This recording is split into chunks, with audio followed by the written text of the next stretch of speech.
captive of assured energy supply in the same way as you would become a captive of assured energy supply if you were living in Manhattan. So please don't confuse compactness with verticality. Compactness is a virtue, but verticality beyond the point can turn into a negative thing.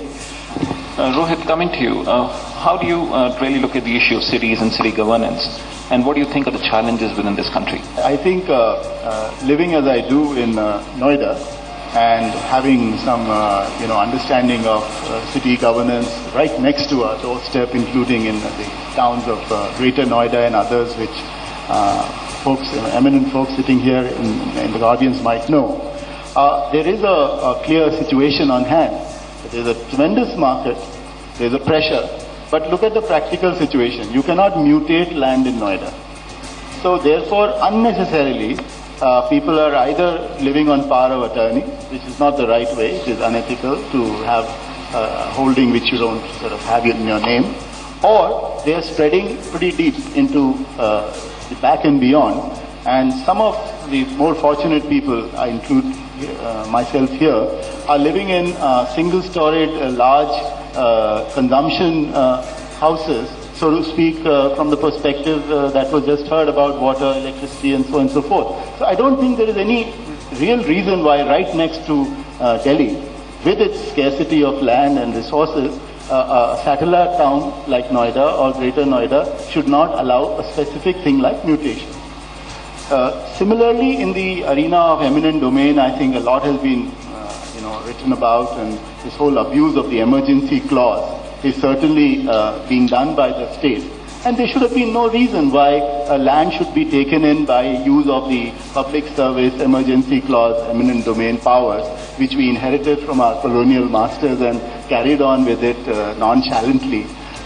They should be continuously used without a thought as to what happens when land bought or acquired by an authority is bought in acres, resold in meters, and thereafter put up for sale in feet. And the Ram Lal or the Shyam Singh who owned the land once upon a time is expected to just be either a driver or a caddy. With these huge golf developments hanging out in Noida, probably 7 of them from my last count. Because the social infrastructure doesn't ensure, or the regulatory side of the governance deficit ensures that the builder has no compulsion to include the Ramlal into the equity of long-term equity of the project. Deepak, you've been benchmarking international cities. Yes, and you've actually been looking at the issue of benchmarks, how cities compare to each other. What do you think is lacking within Indian cities, and what are the challenges? Positioning themselves in order to attract investments. And it's really surprising. If you just take the case of Singapore, when it came up as a city-state, it had nothing but a port. So they made it a world-class port and grabbed the logistic pie of the whole thing. It graduated further in its role by creating a world-class airport. Subsequently, it started, from, let's say, being a major logistic hub, it graduated into a major services hub. Right now, it's attracting regional headquarters of major financial firms, R&D, you see the Biopolis project and stuff like that. So, each city is competing globally. And several of these cities have got, their own city GDPs much larger than some of the other countries.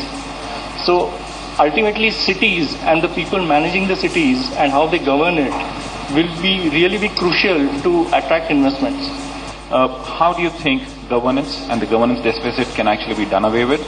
And how do you think we can actually have a transportation model which is more just and sustainable? The government of Delhi, or the municipal corporation of Delhi, has decided to undertake the development of what they call local area plans for 13 wards of the city of Delhi. This is being done for the first time, and to see whether they can be matched with the main master plan for the city of Delhi.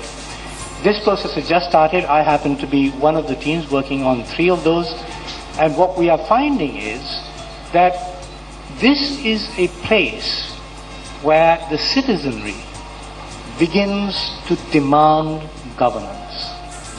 And it must be an activity from bottom up that begins to demand governance. Because after all, the quality of life where you live and where you work is a matter of your location. And that is the empowerment and engagement that the citizen wants. And that's the route to proper governance. That's all we had in this special at this hour. For more news and updates, keep watching Zee Business. Thank you for watching.